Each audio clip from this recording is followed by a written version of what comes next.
좋아요와 구독 부탁드립니다. 오늘은 마음을 조금 무겁게 만드는 이야기지만 동시에 많은 야구 팬들이 궁금해하는 이야기이기도 합니다.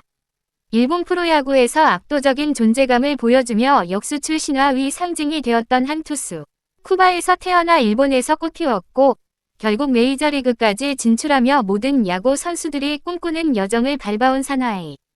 그런데 지금 그의 커리어가 예상치 못한 순간에 예상치 못한 이유로 위기를 맞이했습니다. 어떤 사람에게는 이해하기 어렵고 어떤 팬에게는 받아들이기 힘든 뉴스. 오늘 우리는 그 이야기의 시작부터 현재 그리고 앞으로의 가능성까지 차근차근 따라가 보겠습니다. 야리엘 로드리게스. 이 이름은 단순히 한 선수의 이름이 아닙니다. 쿠바 야구를 대표하는 재능, 일본 프로야구에서 단숨에 리그 최고 불펜으로 인정받았던 실력, 그리고 메이저리그에서 새로운 도전에 나서며 야구 팬들에게 강렬한 인상을 남겼던 인물. 하지만 그의 커리어에는 늘 선택이라는 단어가 따라다녔습니다. 쿠바에서의 선택, 일본으로 향한 선택, 그리고 일본에서 미국으로 넘어가기 위한 선택. 여기에는 정치적인 요소도 있었고 생존의 문제도 있었고 한 인간으로서 자신의 미래를 결정해야 하는 매우 복잡한 배경도 있었습니다. 그의 어린 시절 이야기를 잠시 상상해 봅시다. 쿠바에서 야구를 한다는 것은 단순한 스포츠 활동이 아니라 하나의 문화이고 일종의 꿈이자 탈출구이기도 합니다. 쿠바의 야구 선수들은 뛰어난 재능을 갖고 있음에도 세계 무대에서 마음껏 뛰지 못하기도 합니다. 로드리게스 역시 그런 대표적인 케이스였습니다. 그는 쿠바 리그에서 이미 상당한 잠재력을 보여주며 일찌감치 국가대표급 투수로 이름을 올렸지만 더 큰 무대를 향한 욕망은 점점 커져갔습니다. 그러다 그의 인생을 바꿔놓은 사건이 터집니다. 일본 프로야구 주니치 드래건즈가 그의 잠재력에 주목하고 그를 영입한 것입니다. 이때부터 그의 야구 인생은 본격적으로 펼쳐지기 시작합니다. 일본 무대에서 로드리게스는 빠르게 적응했습니다. 쿠바 특유의 투구 리듬, 강력한 직구, 타자들의 타이밍을 뒤흔드는 슬라이더와 체인지업까지. 일본 리그 타자들은 적응하기 어려워했고 그 결과 그는 단 2에서 3년 만에 리그 최정상 불펜으로 올라섰습니다. 특히 2022년 시즌은 전설적인 시즌으로 꼽힙니다. 56경기 등판, 39홀드, 평균 자책점 1.15. 이 수치는 일본 야구 팬들이 지금도 회자할 정도로 압도적이었습니다. 로드리게스가 등판하면 오늘 경기는 끝났다.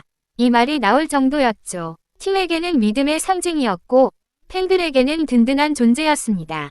그러나 인생은 항상 순탄하지 않습니다. 2023년 WBC 쿠바 대표로 선택되며 세계 무대에 나선 그는 대회가 끝난 뒤 일본으로 돌아가지 않았습니다. 대신 그는 망명을 선택했습니다. 이 선택은 단순한 팀 이동이 아니었습니다. 그의 인생 전체를 바꾸는 선택이었고 그의 안전, 가족, 미래가 모두 연결된 결정이었습니다. 망명으로 인해 그는 약 1년 동안 야구를 제대로 하지 못했지만 그럼에도 불구하고 그의 재능은 메이저리그 팀들의 눈을 사로잡았습니다. 그중 가장 적극적이었던 팀이 바로 토론토 블루제이스였습니다. 토론토는 로드리게스에게 4년 3,200만 달러라는 큰 금액을 제안하며 그의 커리어를 MLB로 옮겼습니다. 망명 과정에서 운동을 마음대로 하지도 못한 투수에게 이 정도 규모의 계약을 제시했다는 것은 그가 얼마나 큰 잠재력을 인정받았는지를 보여줍니다. 그리고 2024년 시즌이 시작됩니다. 로드리게스는 선발 투수로 시즌을 맞았지만 결과는 아쉬웠습니다. 1승 8패, 평균 자책점 4.47. 실질적인 지표들도 그리 좋지 못했죠.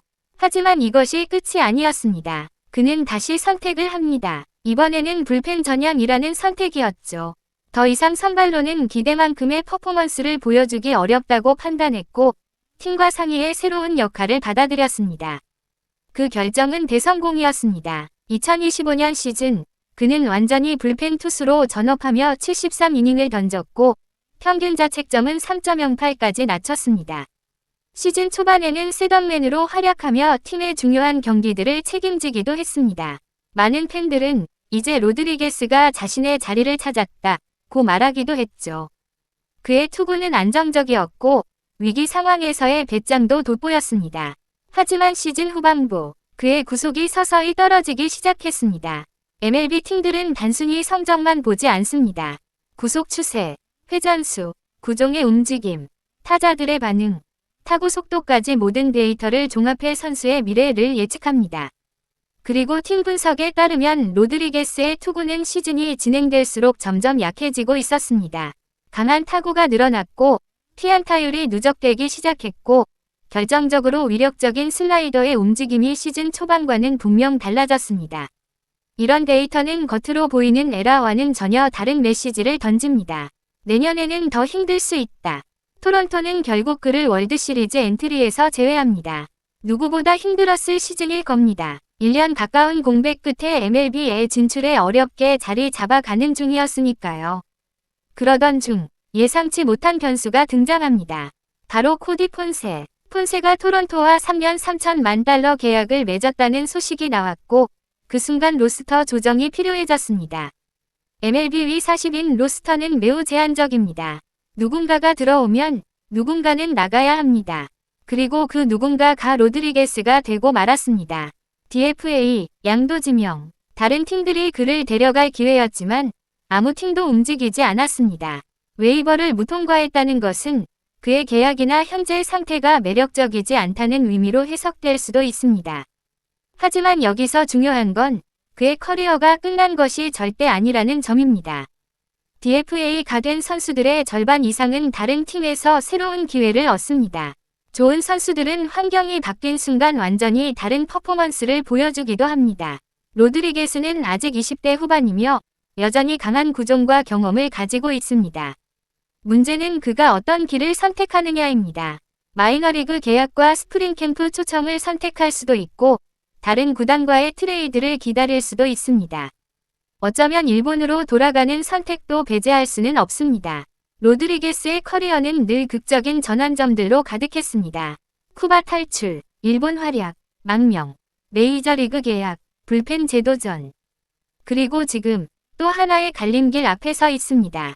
어떤 선수들은 이런 순간에 무너지고 사라지지만 어떤 선수들은 오히려 이 순간을 계기로 더 강하게 올라옵니다. 로드리게스는 어떤 길을 선택하게 될까요? 그리고 그 선택은 그의 인생에 어떤 영향을 미치게 될까요? 오늘 이야기는 여기까지입니다. 긴 시간 함께해 주셔서 감사합니다. 좋아요와 구독 부탁드립니다. 다음 영상에서 또 다른 흥미로운 이야기로 찾아오겠습니다.